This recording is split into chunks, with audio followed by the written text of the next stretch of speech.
The World Wrestling Federation. For over 50 years, the revolutionary force in sports entertainment. Woo! Yeah! The best there is, the best there was, and the best there ever will be. Money isn't everything. It's the only thing. And everyone has a price for the $1 Million Man.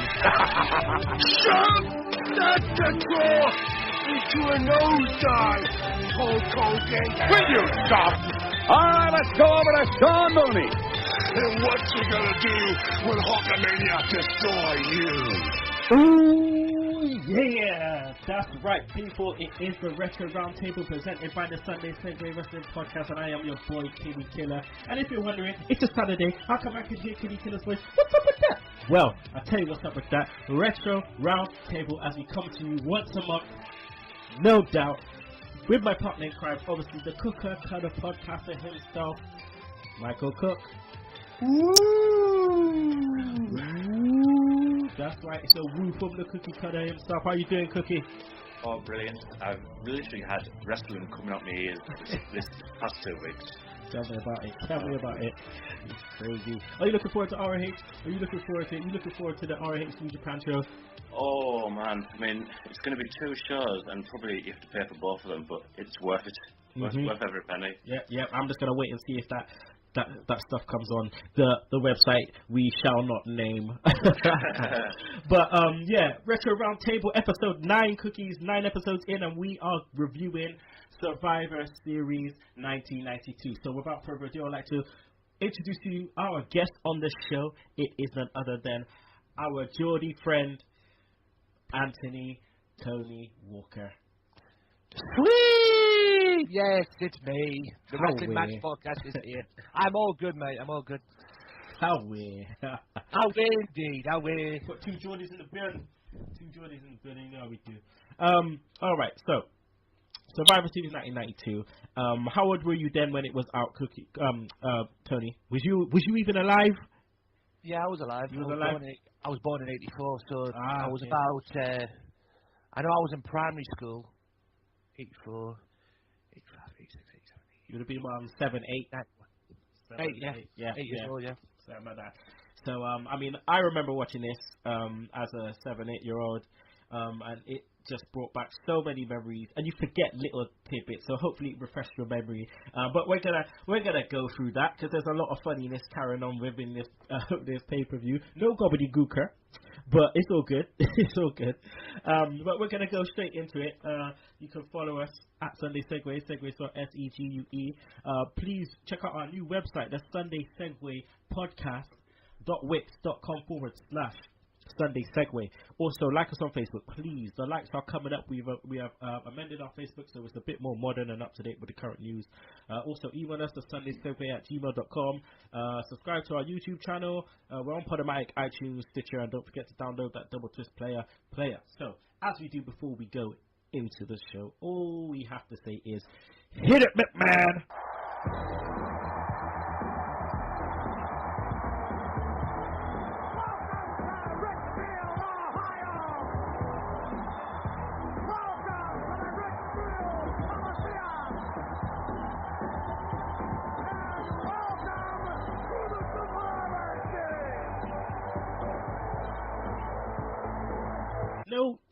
No intro, Cookie. It's weird. It's like it's just McMahon talking. No, they always do that for Survivor Series. Yeah, but it just seemed to. I think maybe because they changed the format, so it wasn't really saying Team Hogan versus. It was just a strange setup to the pay-per-view this year. On this one, it's a bit weird. But it had the old school Survivor Series music, which I love. Yeah. I love that shit, man. We got Heenan and Vince as the commentary this time. Tony on the show. We normally used to Gorilla and Heenan, but we got Heenan and Vince this time. Well, what did you think of them two together? Just to begin off the show. Well, I'll put it to you this way: I prefer Gorilla and Bobby Heenan. What a maneuver! Yeah, I prefer them two hands down. But one thing I got during this show with Vince and Bobby Heenan, we all know who played the babyface on the commentary, and that was Vince. But yeah, they worked well. They weren't Gorilla and Bobby Heenan, but they worked well as a team. Obviously, it was going to be easy for Bobby Heenan to work with Vince, seeing that Vince was the owner. So, yeah, it was a good pay-per-view, and they worked with each other beforehand as well with at SummerSlam and that. And so, yeah, I enjoyed it. Their tandem's a bit weird because it's like Monsoon, like he likes to wind up Heenan, but Vince does it in a different way. Cookie, it's weird. It's like, yeah, he does it in a different way. It's just not Gorilla. Yeah, I mean, Gorilla and Heenan had chemistry. You could tell they were friends. Yeah, where this was just your boss taking the piss. Put him up. Put him up. Shut up. Well, you stop. But we've got we're going to the first match anyway. High Energy versus the Head Shrinklers. Now, Cookie, Owen and Coco. Where the hell is Anvil? Well, he sacked I think he just got sacked straight after a Royal Rumble. On one of many of times that happened. He just buggered off to WCW. Yeah. Oh no. I mean, Paul Owen, Paul Coco. Imagine that. Where's your bird? For one, you know. Frankie. Where's Frankie? You know. And then two, it's like, yeah, here you go. Wear Anvil's clothes, mate. Fucking rip off your shoulders, like. Fucking hell, like, talk about pajamas and a half, like, you know, new foundation, let's just call it High Energy. Yeah. High Energy is perfect name for, like, RVD and Jack Swagger, but tag team, but no, I didn't get that. The Weedos. Two tokes and a puff. Man, but, yeah, Tony, we see the debut of the Head Shrinkers with a fresh face Rikishi Fatu. Yeah, Rikishi, before he got the 300-pound dancing machine that he became to be.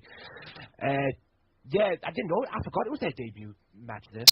But it was a good match to kick off. It wasn't exactly a Daniel Bryan, Bray Wyatt match, but hey.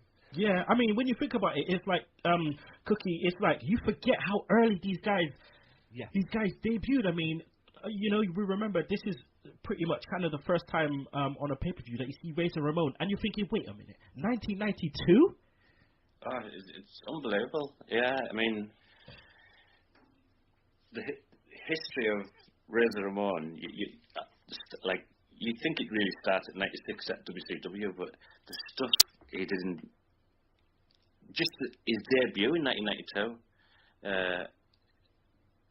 It was unbelievable. This is great. And Afa looked mental, mate. Oh, with his chicken. He had loads of that a year later as well. I think he loved Thanksgiving, didn't he? Yeah, it's just the way he just looked into the camera like, I'm eating, and what? What are you going to do? Get out of my face. I hit you with this chicken bone. It was like a carcass. But the Head Shrinkers, they got a jobber's entrance. Yeah, no music. Should have been the other way around, really, shouldn't it? Yeah. Yeah, it was a bit weird. That whack asshole hit with Owen Hart with that stick. Oh, God. Oh, good grief. And that was early as well. And there was, like, no build-up usually. Like, you know, you see, usually when you got Mr. Fuji, you know, and you got, like, maybe, you know, the Orient Express, there's a build-up to the Kane shot. You know what I mean? It's like, oh, yeah, hold him, and then whack. Yeah. But this just literally come from nowhere, Tony. Yeah, I thought it was like, something, poof. I'll just whack you like that, and then get my whack back. We've made our presence. But Cookie, I mean, it was nice to see a tag team like keep up with Owen and Coco because you know, they were quite fast paced, and other than the Orient Express, the beginning matches and the last couple of episodes have been quite slow. Yeah, I mean, Head Shrinkers, they were agile for the size, really. It's unbelievable that Fatu became Rikishi. Yeah. So. Yeah, inadvertent make a change with Rikishi. Yeah. And the Sultan. You know when Fatu first started wearing boots and he had to take them off because he couldn't walk in them? Oh my God, I cannot wait for us to start talking about that. And I can't remember which Survivor Series was when he started dancing. Can you remember? In the middle, he got punched and then started doing some popping and locking. Oh dear, mate. I can't wait for that. But yeah, we have Samu before it was changed to the Barbarian, or Simeone.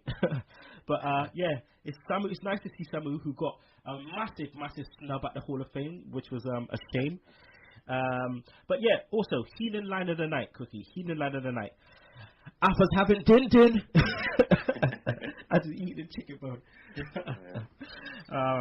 But yeah, it's just great to see Heenan back on form, because in SummerSlam, Tony, I don't know if you're quite sure, but in SummerSlam '92, he was not on form at all. Yes, yeah, I agree. I mean, this in '92. If you're talking about SummerSlam and Survivor Series was definitely his best work, even though it wasn't. Yeah. But the aggressiveness was, again, like I said, was fresh. As we ain't seen much of this power since like the power of Pains and the Legion Luna, those kind of guys. So it was nice to see the Head Shrinklers use their power and strength with the speed and agility as well. But Cookie, the finish came when Samu caught Owen in a power slam, which usually the Anvil kind of does, or Animal from Legion do kind of does. But yeah, Fatu won with a top rope splash. Was nice. The brain scan, Cookie. I like these brain scans. I like the where you just drawing a chicken basically, or turkey. Great stuff. And all you hear is just him just laughing away. This here is a pilgrim, and what you see right here is a turkey. Oh, I love it. So yeah, nice opener. Fast paced for what it was. It's just nice to see that for opener. But then we go to the promo of the man they call Nails. Lord of Mercy. Let's change up already. Slice and dice this shit. I've been waiting for this day for a long time. When I was sitting in that 6x9 cell for the past 2,478 days, I laid awake thinking at night when I got out what I'd do to the big boss man. Well, now I'm out. Big boss man, this time you don't have those 6 other prison guards behind you. This time you will not be able to handcuff me to that steel bunk bed. Boss man, you and your other prison guards know how good of a climber I am. Boss man, I'm gonna climb that 15-foot pole. I'm gonna take that Nightstick. I'm gonna take it and break both your stinking legs. I'm gonna take that Nightstick and cram it down your stupid stinking throat, boss man. When I get finished with you, not even your buddies at Cobb County Jail are gonna recognize you, boss man. I was an innocent man. I was put there for crimes I did not do. Do you understand me, boss man? I'm gonna beat you within an inch of your life, and this time I'm gonna finish the job. You're gonna learn what it's like to serve hard time. With or without the Nightstick, he is one frightening individual. Back to ringside. I'm gonna climb that 5-foot pole and take that Nightstick and break both your stinking legs, boss man. This guy, oh my God, Cookie, you would not want to fucking turn a corner on this guy. Oh, he was a scary fella. I would like to know what his real voice sounded like, where instead of that, broke your stinking legs and all this sort of stuff. I will take that Nightstick and jam it down your stupid stinking throat, bastard. He looked as though his eyes were going to pop out of his head. Oh, Tony, what did you think of Nails, man? He's a classic character, there's no doubt.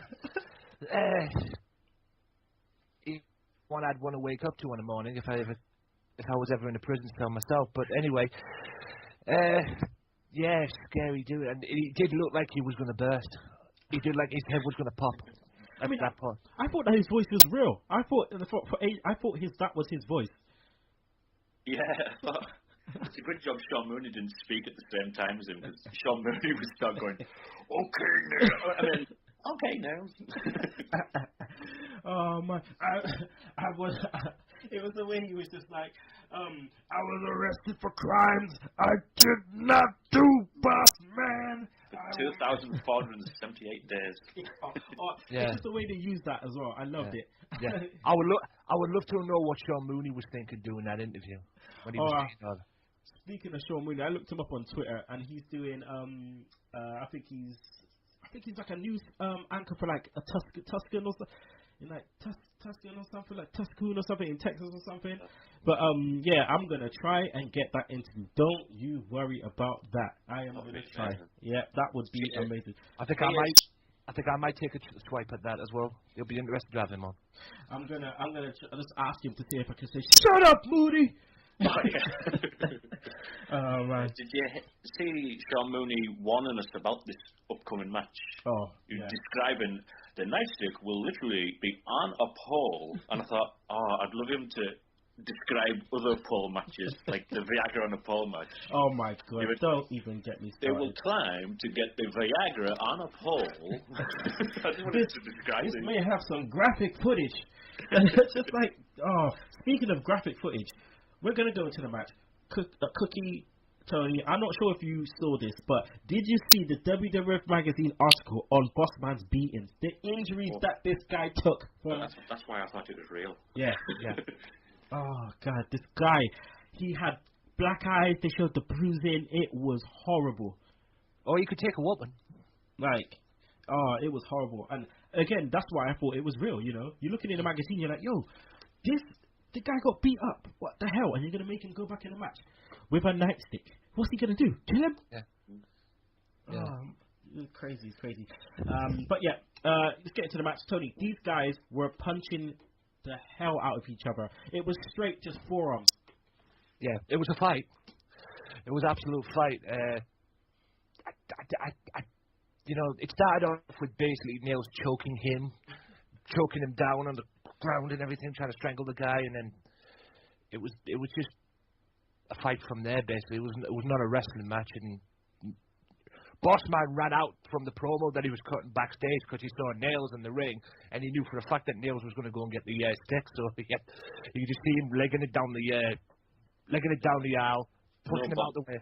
I love that. Bossman music. Yeah, I love Bossman music or nothing. Would that even count though? Because the referee didn't start the match. I mean, in this day and age, why don't people do that in ladder matches? Just as soon as you come up, just get a ladder and just start trying to like Money in the Bank when you've got 6 people to come out. Just go straight away. Yeah, love it.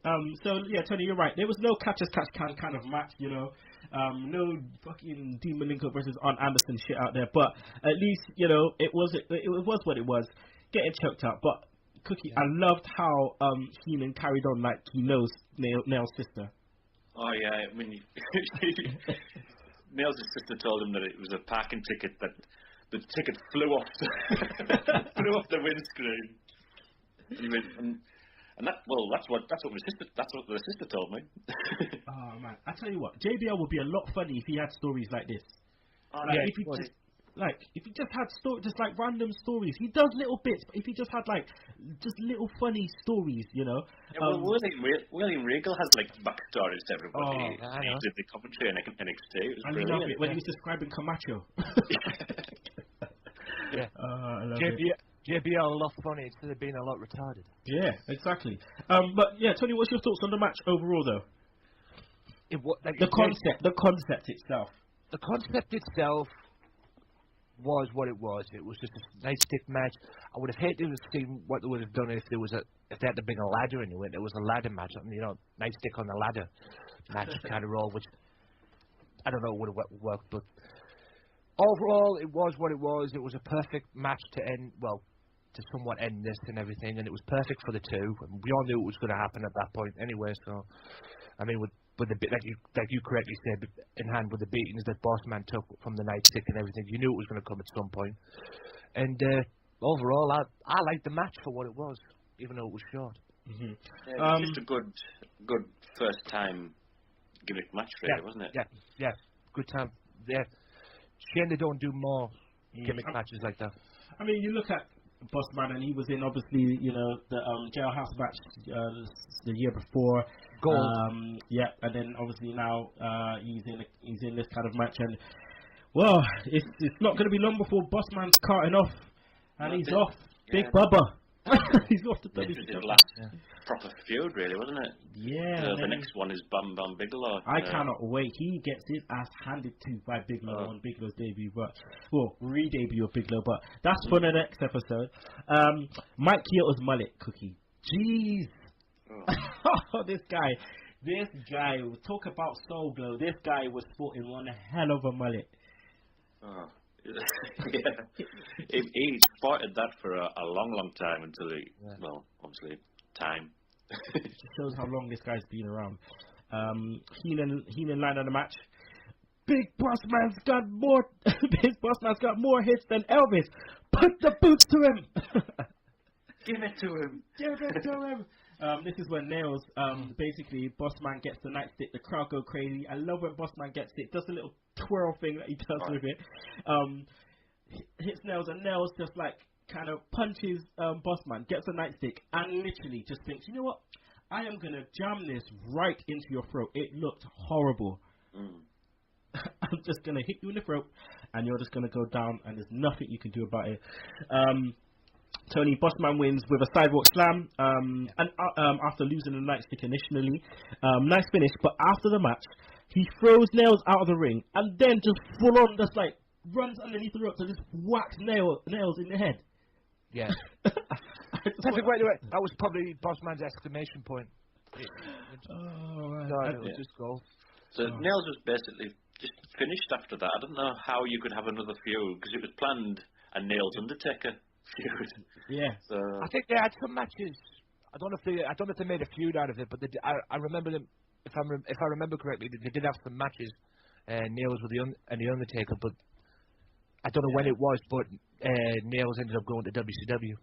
Yeah, they had a stare down that actually made the magazine for January. Oh, yeah. Just, I think rumours like from Bret Hart and all that he choked Vince McMahon out. Well, it was meant to be. We'll go into a bit about that later once we come to the Savage match. But that's it for Nails. Does anyone know what his character was in WCW? Prisoner, wasn't it? Was it the Prisoner? The Prisoner. Somebody. There's something round about that already. I know he had a feud with Sting. The Prisoner. And then he went to Tito Santana's organisation and called himself Nails, spelt with an S. I thought, that's really, it's really going to get you. Take a look at that, Vince. I've changed the letters. I was going to say a cheap way for WWE. Well, a cheap way to stop WWE from copyrighting. Yeah. All right. Well, next, unfortunately, guys, I would have loved to slice and dice this bad boy, but I cannot find this because WWE have copyright everything, so I can't bloody grab it. But it's Flair and Razor Ramon. They do a video package, right? Let's just explain this, right? They do a video package of how Mr. Perfect ended up partnering with Savage. So basically, it was meant to be Savage and Warrior. Warrior throw his dummy out of the court, and obviously, apparently, he was meant to have a feud with Nails, and he wasn't having any of it, so he ran. It left Savage without a partner with 10 bloody days to go to the pay-per-view. 10 days. So they inadvertently decided that they're gonna turn Perfect babyface. I think it was on Primetime Wrestling, wasn't it, Cookie? Yeah. And basically Heenan decided to, basically say some shit that he normally says, and then Savage was on the line saying that he's got the perfect partner, and he was insinuating that was Mr. Perfect. Heenan got irate, started saying, "You ain't going nowhere. You ain't wrestling nobody. Anytime you stand in Flair's shadow, you do what Flair tells you to." And basically, Perfect had none of it. Heenan slapped. Oh my God, Heenan slapped. Bobby Heenan never learns. Listen, he slapped Perfect so hard it took his hair out of his bloody. His hair come out of his hairband. He messed his mop up. And he's like, "I'm sorry. I'm sorry. I'll get you in a boat. I'll get you in a house. It was great. It was absolutely great. This video package sold it so well. So then we come into the promo, and Tony, Flair goes ape shit. Yeah, he blames WWE for trying to rub it in the face of Ric Flair, showing them probably one of the best face turns in WWE's history, in my opinion, which was just gold. And Flair loses the plot and everything, and like I say, blames WWE for trying to rub it in his face. And then Scott Hall pitches in and that, and it's this classic Flair leading to Razor Ramon. We say it's classic Flair, Cookie, but the first part of his promo was weird. It did not sound like Flair. He was talking quiet. Yeah. It was like, it was just weird. The quiet thing. Yeah. Go on, Cook. Oh, it was just him saying, I let you walk in the same light as of greatness and all this sort of stuff. Oh. Yeah, it's like you had the limousines, you had all the women in the world, and then he started going crazy. Yeah, then he started going. I don't think he's used that. I don't think that's the first time he's ever said that to anybody. To be honest, I tell you what, though, I loved. Razor, just insert Razor here. I loved him here. He's just like, perfecto. If there is anything left of you after Ric Flair finishes with you, the Razor will carve you up. I loved it. Classic Razor. Just gonna carve you up. And he's saying he's gonna slit your throat. Surely the police would have been listening to that. Where was Bossman? Bossman, PG era, man. Come on. All right. Well, we'll go on to the next match, which is Rick Martel versus Tatanka. And every time Rick Martel, yeah.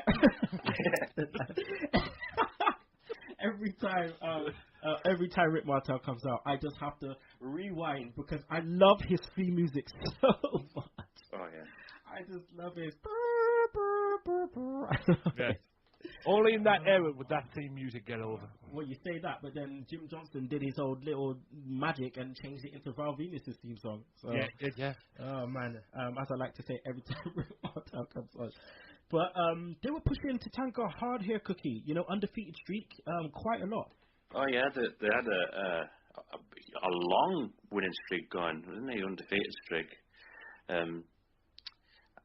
It just makes you wonder if they had a thing of putting in the IC title on him, because the way he was going through people, I mean, he has Shawn Michaels in the next year, but I don't know, something just went downhill, I think, and they just made him lose to Ludwig Borger.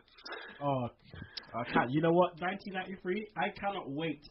I cannot wait for the introduction of Ludwig Borger, and it's the way he just F's up Marty. Oh yeah. Anywho, yeah. So, was you a fan of Tatanka, Tony?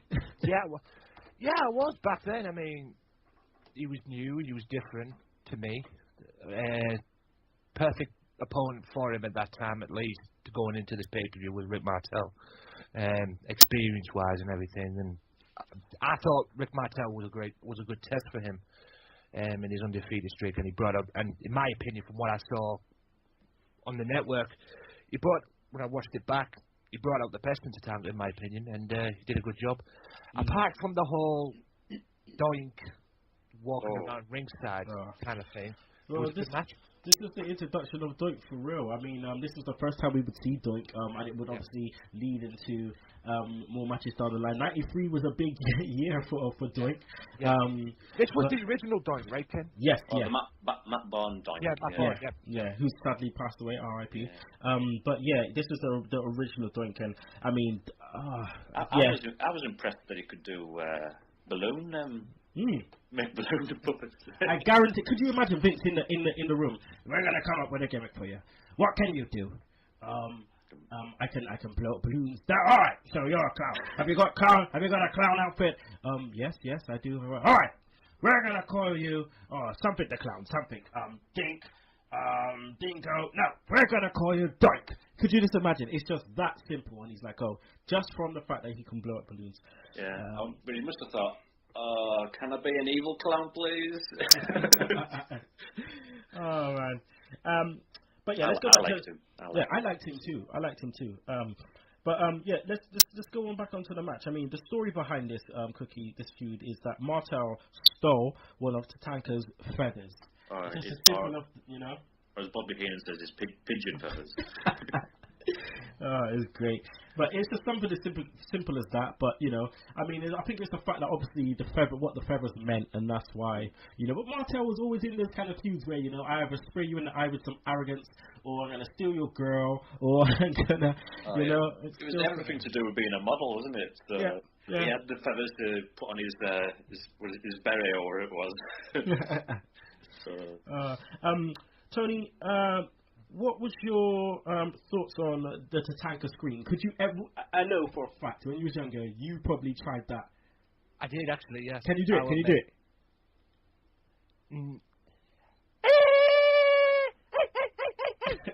That's actually not too bad.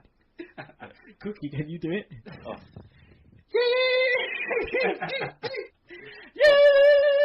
Yeah, I can. No, that's a challenge. I know I did Bobby Heenan's. I know I did Bobby Heenan's. Hey, y'all, why? Yeah, hey, y'all, why? Oh, I love that. So, Cookie, what's your thoughts on the match, though? I don't know. It just felt like Doink, the camera going to Doink all the time, took it a little bit away from it. Agreed. It was.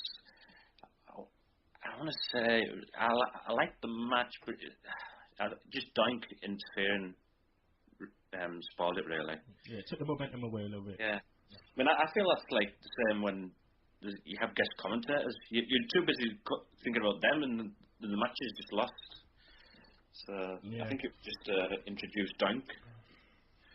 How many times did Vince say what a maneuver in this match? Oh my! Not even just this match, this whole pay-per-view. Many times. You can imagine Bobby Heenan just turning up going, "Who's the backdrop?" Say that, please. Yeah. What a maneuver! And you wonder why people mock him for it? Yeah, I know. Vince told a bold-faced lie also. The guy goes, he said Martel was a former IC champ. Lies. Yeah. I don't know if you caught that. I looked that up actually, and no, he was never. He was a former tag team champion with Tito Santana, but he was never IC champion. Oh, strike force, Cookie.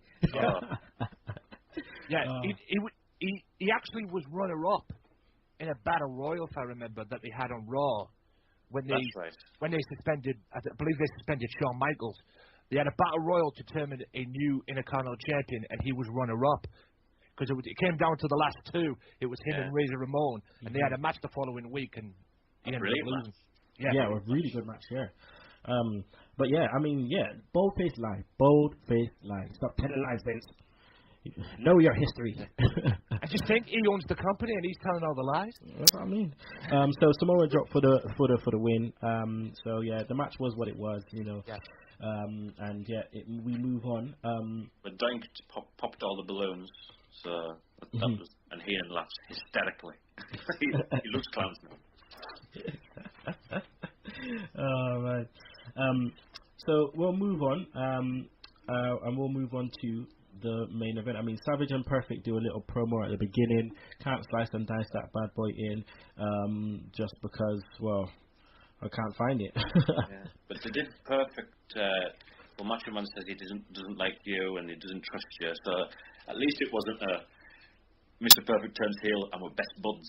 So I think it was a good thing to have some sort of dissension. He kind of mocked Razor as well. Besides mocking Flair, saying that you were walking in my shadows, you were walking in my shoes, and Bobby Heenan and all that. He kind of mocked Razor as well, because obviously them two go back to the AWA days when they were a tag team in the AWA. Which I thought was hilarious myself. Well, this goes on to the match that everyone was waiting for: Savage and Perfect versus Flair and Razor. Can I ask a quick question? Yep, go for it. Do you think this should have been the main event of the pay-per-view? Taking nothing away from the main event that they had, but do you think this should have been the main event, the last match? No, and purely because I know Vince was trying something here. This was his experiment, wasn't it? Yeah, literally. Fair enough. And I think a lot of people forget how, you know, that this was an experiment. And I think this pay-per-view is often quite forgotten a lot. and how much of an experiment. Yeah, you're right. This, you know, the whole pay-per-view was really, you know, look at how you had the whole, basically a lot of the Anoa'i family just put on one pay-per-view straight away. Yeah. It was a lot of tinkering, a lot of things here, and obviously you had Brett as the champ, so and then you had the IC champ, and it was like, you know, champion versus champion. That cannot happen in the middle of the card. No way could that happen. Fair enough.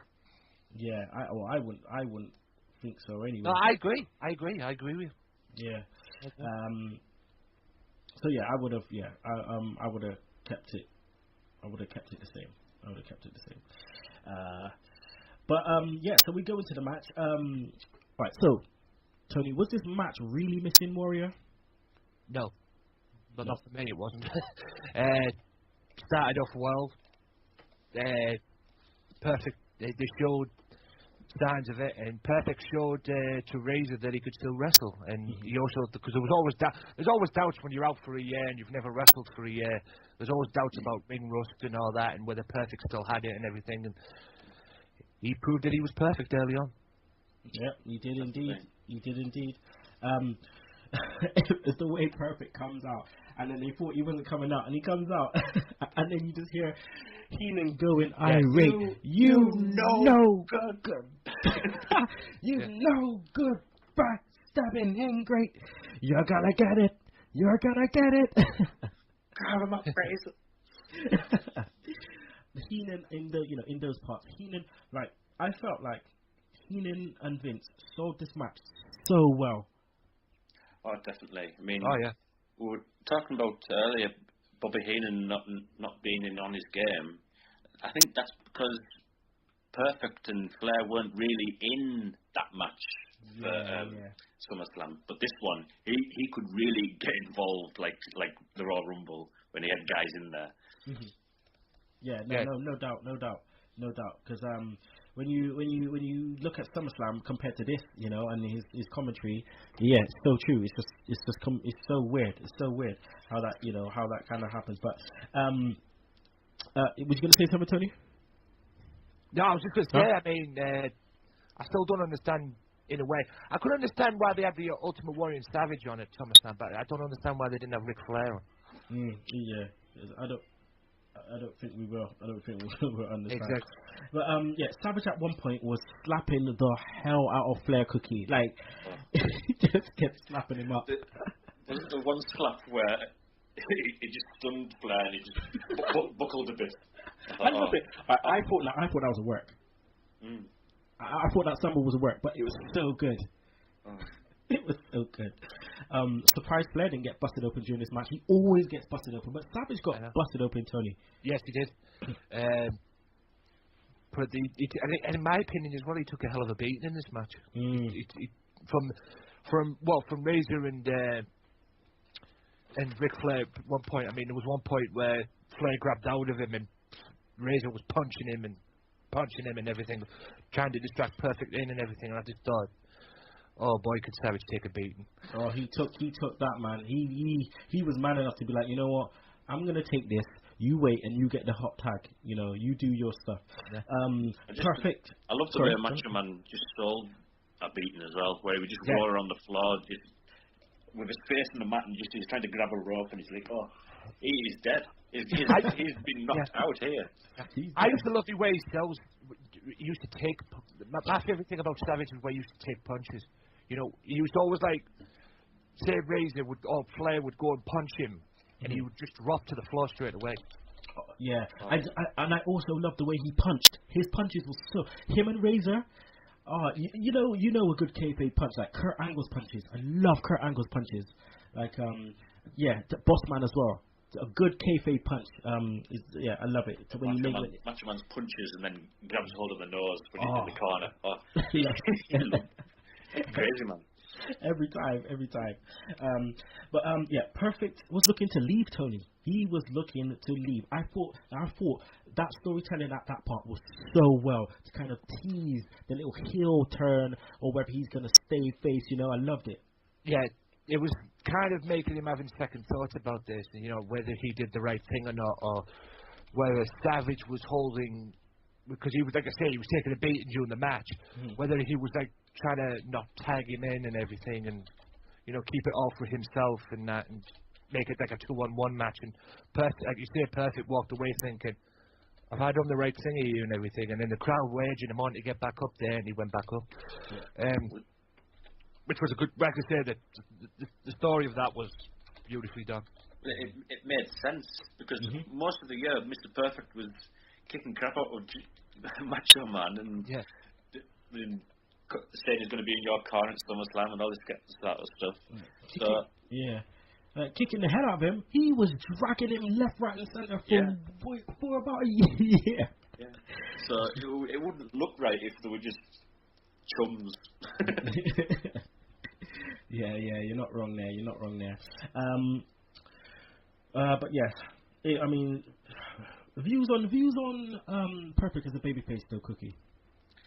Well, I prefer him a bad guy, really. Yeah. Yeah, because when he does those bumps when you throw him into the corner and he flips it, a bad guy should be taking those bumps, really, shouldn't he? Yeah. But I liked the one time only Mr. Perfect's ring attire was like that airbrushed with like little stars on. Yeah.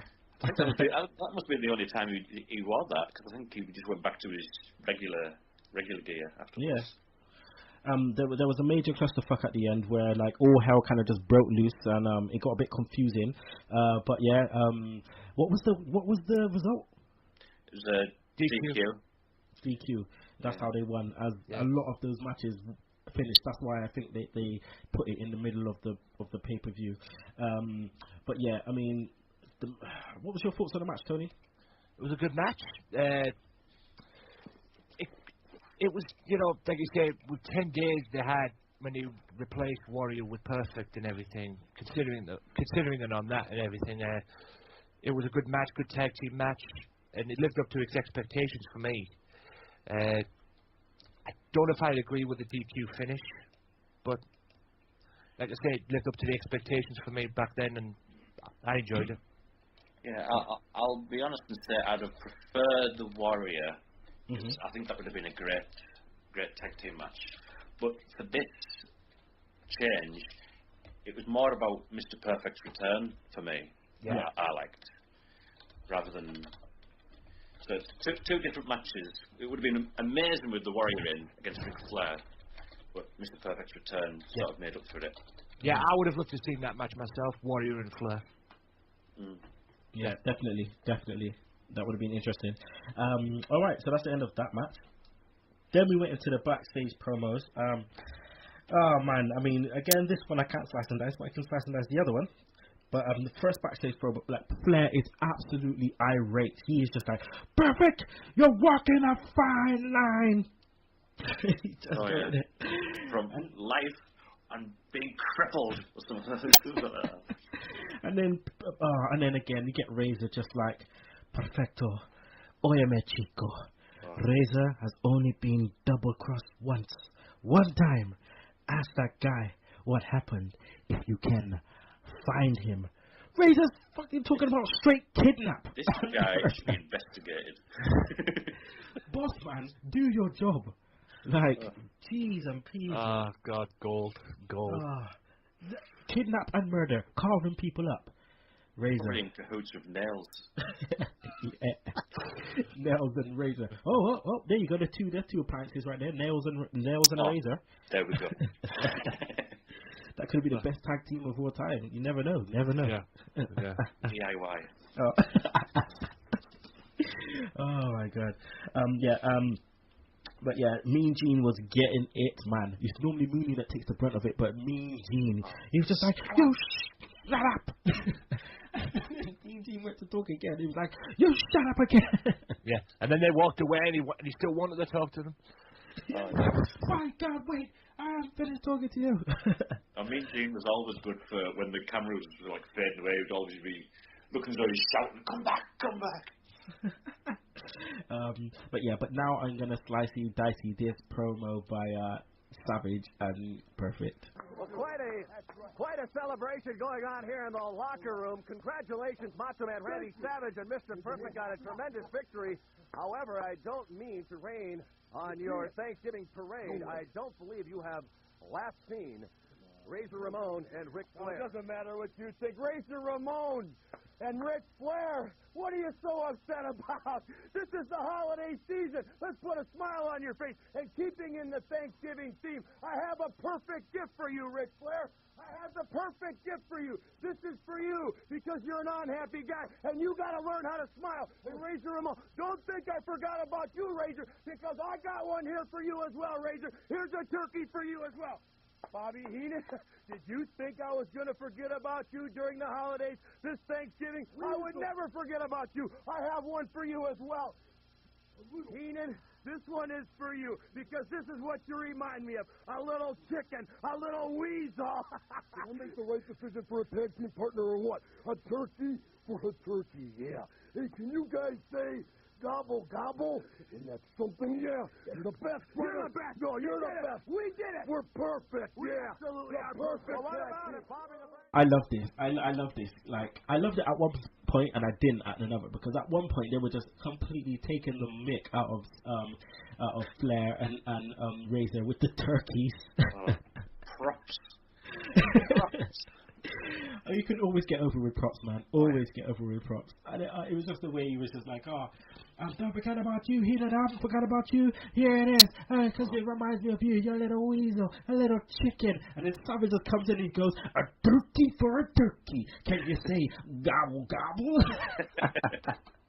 Oh, that little chicken there. Oh, the way he just lift the arms up. Unbelievable, the leg. I tell you, if I had that, Tony, if I had that for my dinner, I'll be vexed.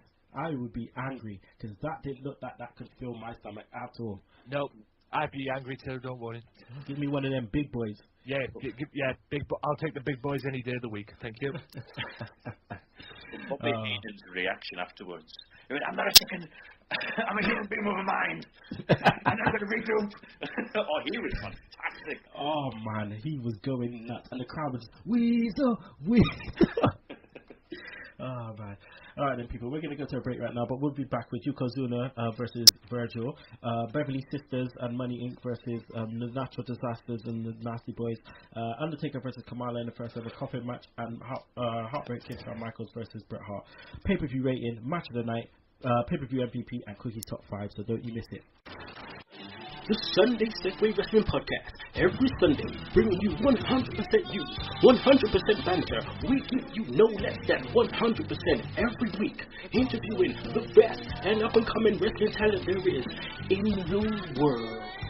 Hi, this is Ring of Honor superstar Adam Cole. Hey guys, this is Justin Rosero from the Place TV podcast. This is the People's Princess, Nadia Sapphire. Hi, this is Rob Kimmerger. This is Shiloh Jones. Hi, wrestling fans. This is the Alpha Female. Hey guys, this is Jay Tuck, formerly known as WWE's Tyler Rex. Hello, pro wrestling fans. This is pro wrestler the Brian Kendrick, and you're listening to the Sunday Segue. The Sunday Segue. Sunday Segue. Sunday Segue Wrestling. Sunday Segue Wrestling. The Sunday Segue Wrestling Podcast. This is Jake the Snake Roberts telling you if you don't know it, you listen to the Sunday Segue Wrestling Podcast. Keep doing it, or else. Trust me.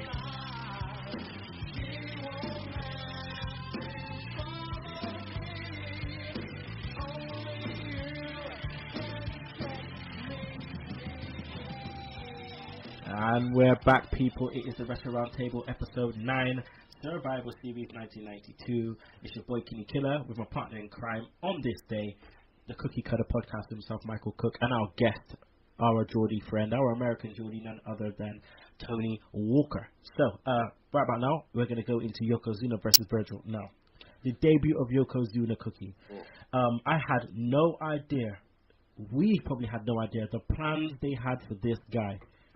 Oh, this guy, I mean, he was 25 at this time, which is, I'm still, after months of researching it, I can't believe it.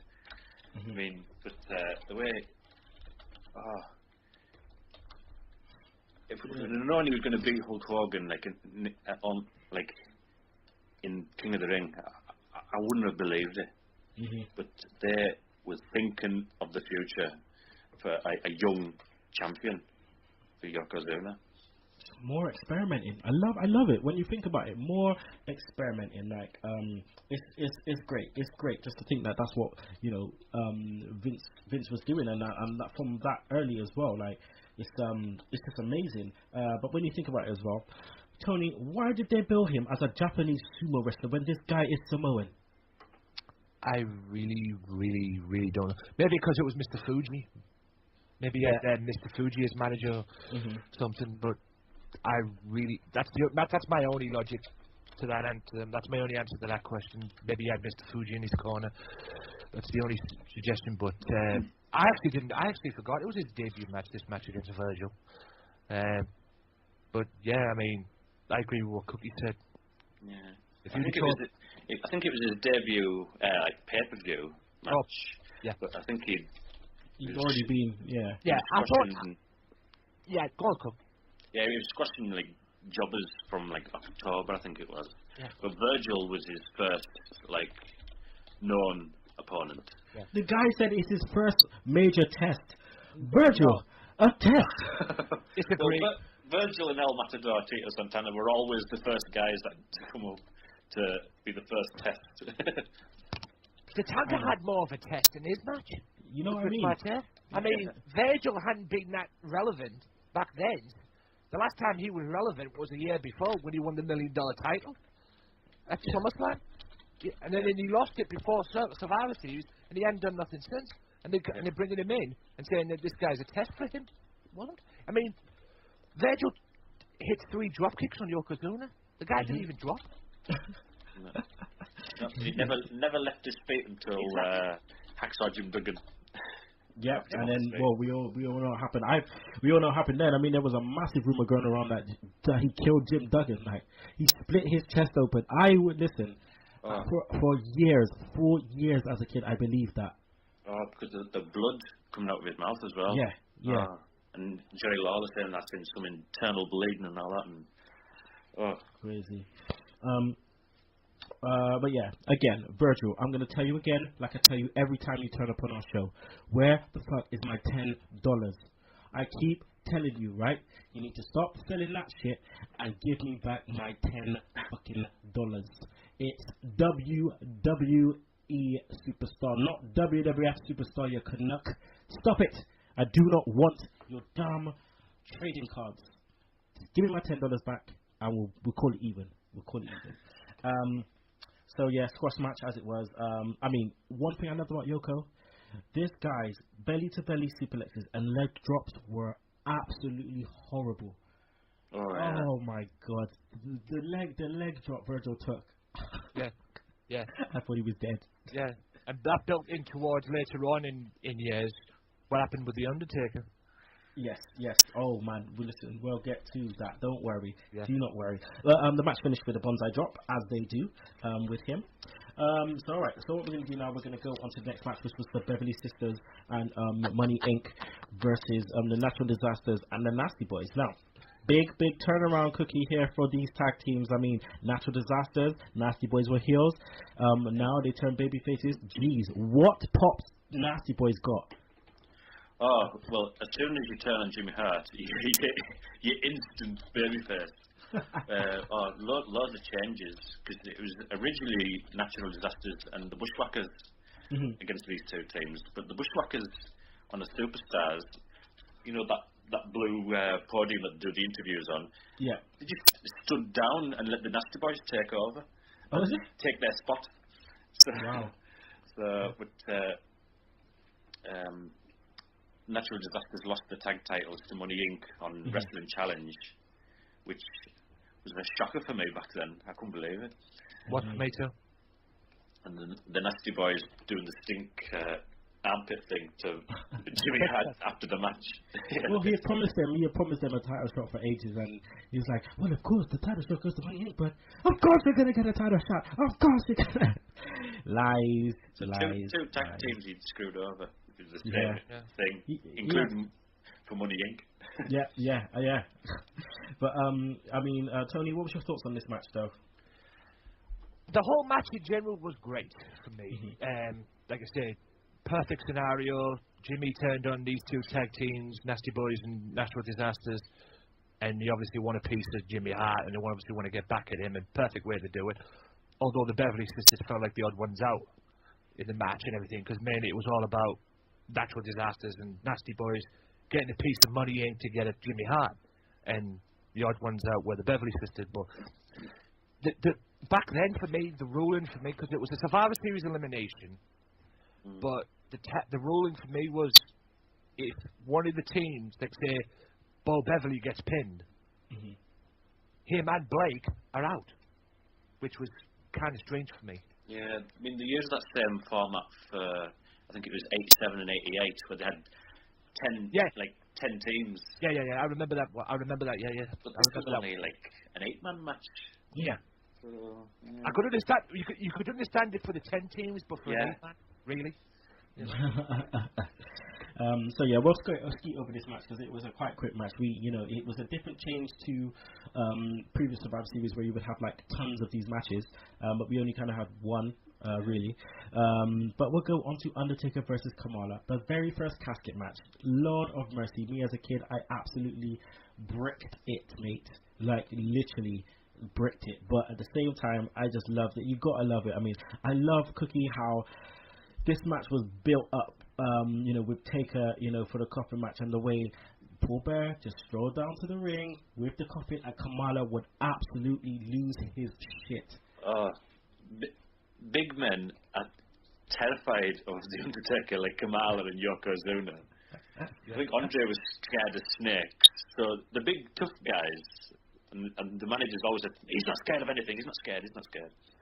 But I liked the Undertaker's video package where he was building the casket, and Paul Bearer unravelled the plans for the casket with Kamala's body inside, and I thought I'd love to have seen the Undertaker at his desk drawn this out. So I thought it just doesn't seem that sort of character when he would draw his plans out.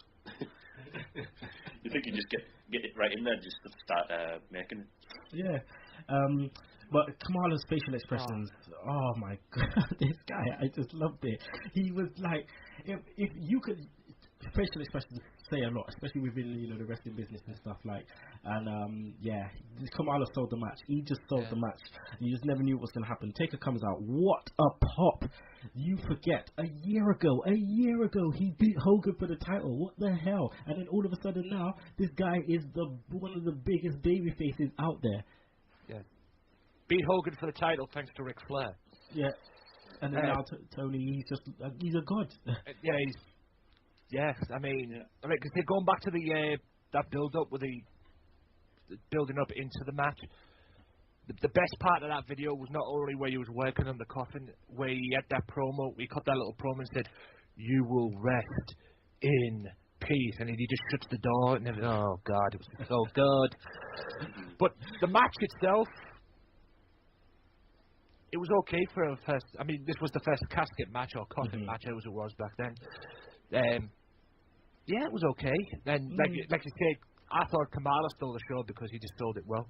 Yeah, it was nothing to speak of, but it was just the fact that the step sold the match.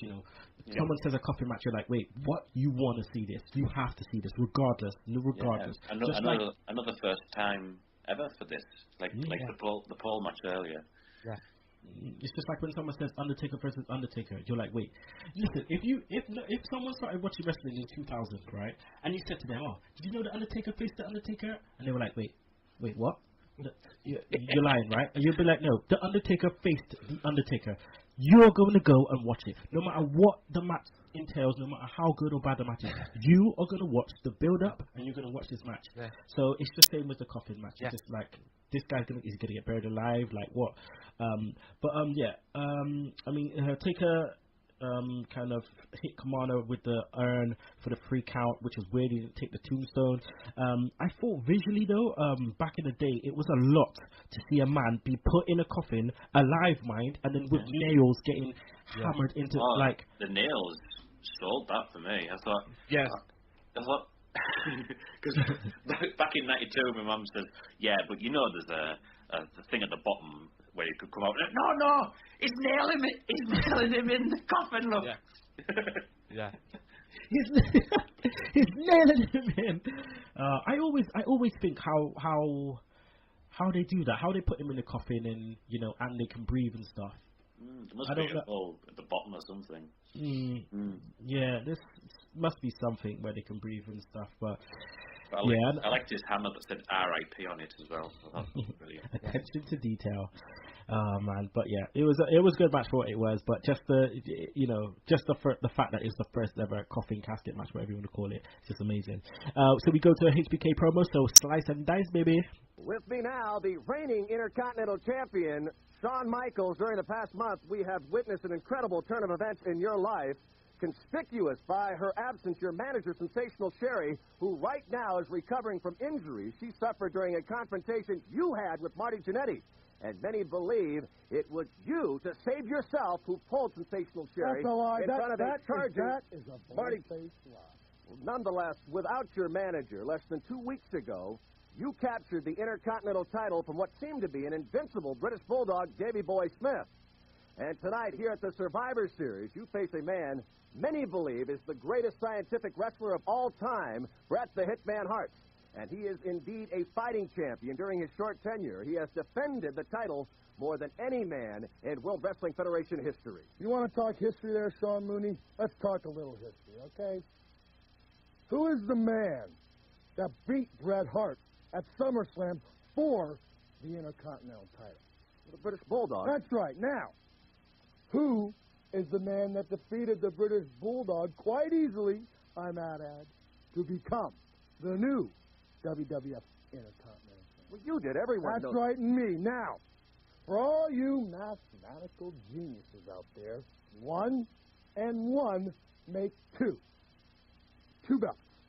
See, when I signed for this match, Hitman, I knew I had nothing to lose and everything to gain. Your belt's on the line. Mine stays right here. So tonight, all over the world, the last thing the people will hear is, ladies and gentlemen, Shawn Michaels, the Intercontinental Champion, and new World Wrestling Federation Champion, has left the building. Again, HBK, great. Just a more oozing of his heel persona.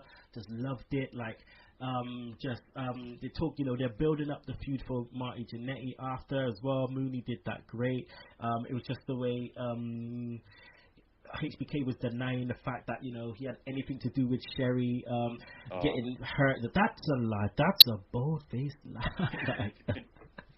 And just by rating Bulldog, by rating Bret Hart, just like 1 + 1 = 2. I loved 2 belts. I loved his logic though. Like, who beat Bret Hart at SummerSlam? Bulldog. Well, who beat that exact same? It makes you think.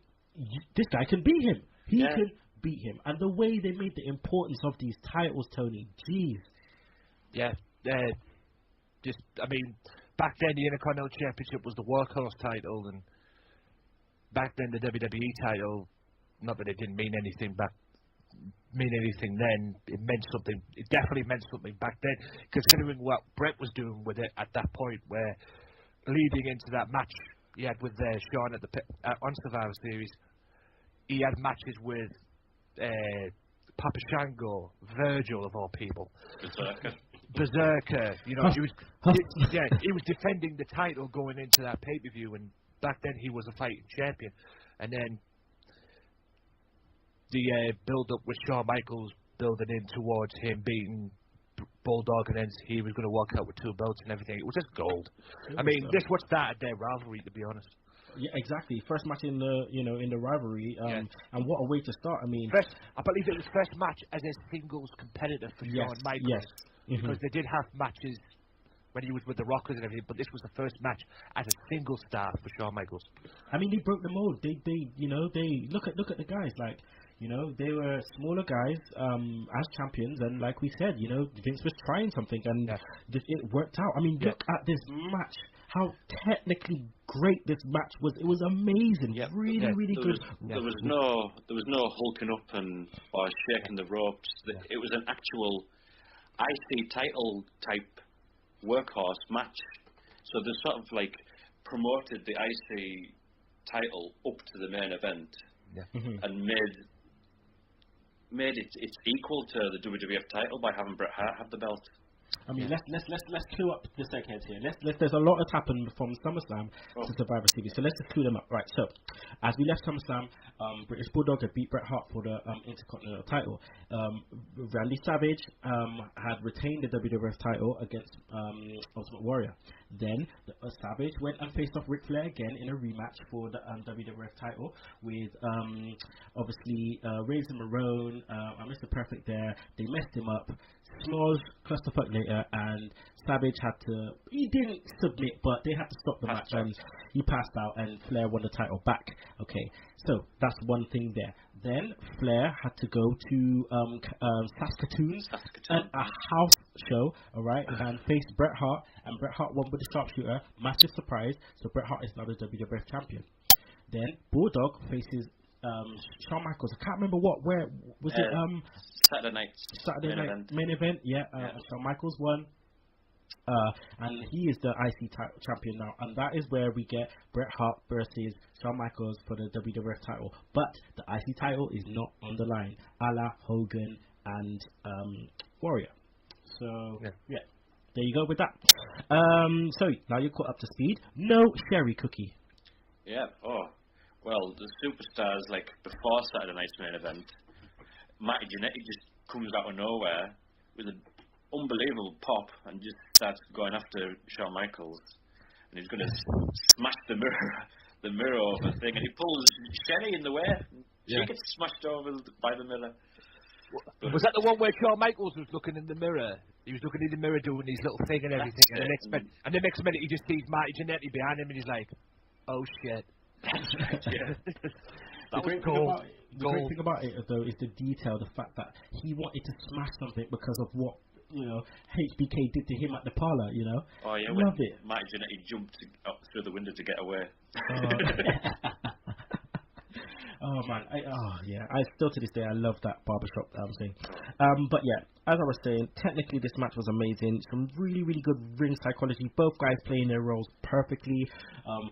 Bret Hart doing his lovely ground and pound, grinding down HBK. He did it in the '96 match also, and WrestleMania. It was just grinding him down. A lot of near falls, Tony. Yeah, hell of a wrestling match. And maybe going back to my question, maybe you could understand why they did put this in the main event, because they knew it'd steal the show, which it did, in my opinion. Yeah. Just unbelievable match. This is what you call a wrestling match, ladies and gentlemen. Definitely. And I think this is what Vince wanted now, going forward. I don't think he wanted the superhero type things. But I loved Shawn Michaels. This is probably Shawn Michaels' best match of his singles run so far. Yeah. The way he was sold it, and the way he was like out like a light. You'd think he's so exhausted, and then he carries on. And I thought, this is Shawn Michaels, the HBK that we know, like later on, and unbelievable. Yeah. I think considering where the WWE is right now, with the exception of NXT, I think Vince needs to go back and watch some of his stuff on the network. Yeah. Especially this match. Yeah, no, definitely. Cookie, does this match hold up today? Looking back, I thought it was slow to begin with, but then it built up to a fantastic match. It's still good today. But I liked Shawn Michaels' super kick not even being in his finisher in this match.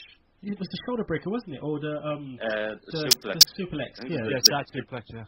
The teardrop suplex, I think it was called. Yeah.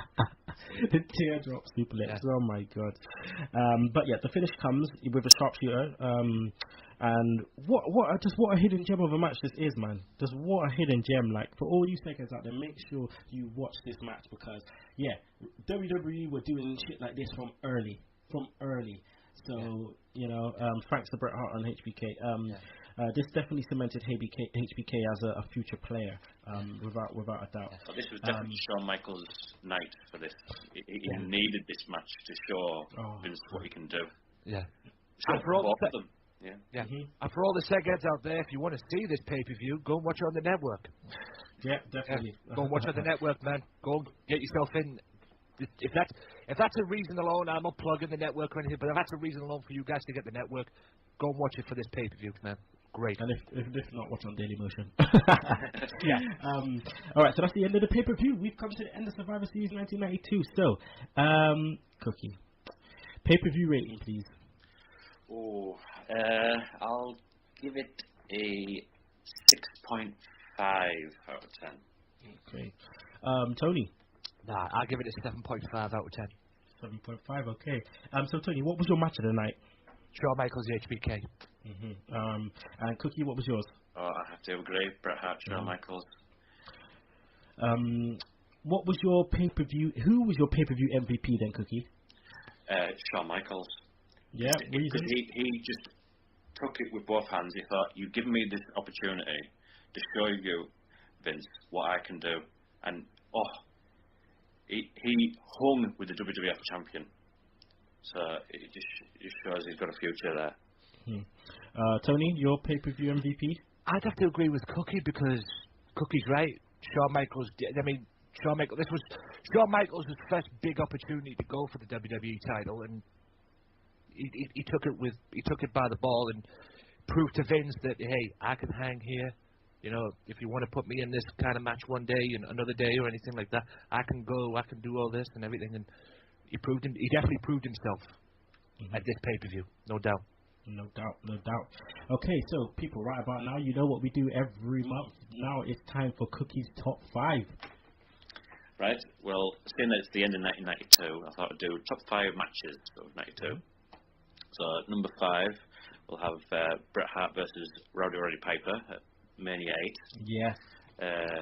Brilliant match, and turned out Piper's last match for a while for WWE. 4, Savage versus Flair at Mania 8. This is, well, you know me, I love Savage, and him becoming the champion was the best thing ever for me. I marked out like a little girl. Yeah. But I think I preferred Savage versus Warrior at SummerSlam. I thought that had a much interesting story with Flair's involvement. And number 2, British Bulldog versus Bret Hart at SummerSlam. Another match where it was Vince saying, "Come on, Bret, Bulldog, I'm having a change around here. Let's see what you can do."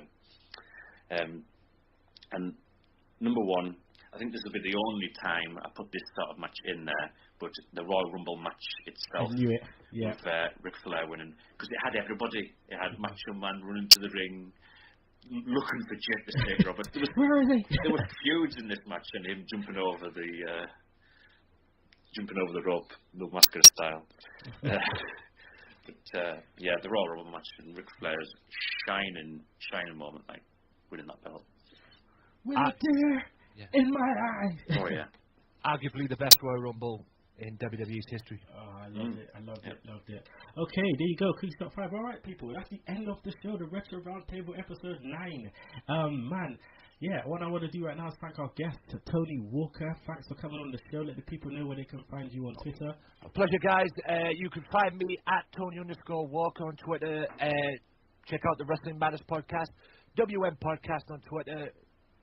YouTube.com/AJW Wrestling Matters as well for the Wrestling Matters channel, where you can hear the Wrestling Matters podcast as well. And yeah, tune into the Wrestling Matters podcast this coming week as well, because I've got an interview with Johnny Ferry coming up as well. So check that out as well. And big shout out to Massimo Italiano as well for the interview. Thank you so much as well. Go. Okay, and also obviously I want to thank the Cookie Cutter podcast himself, my partner in crime on a Saturday. Cookie, let the people know where they can find you on their Twitter. You can find me at the M Cook. at the M Cook. There you go.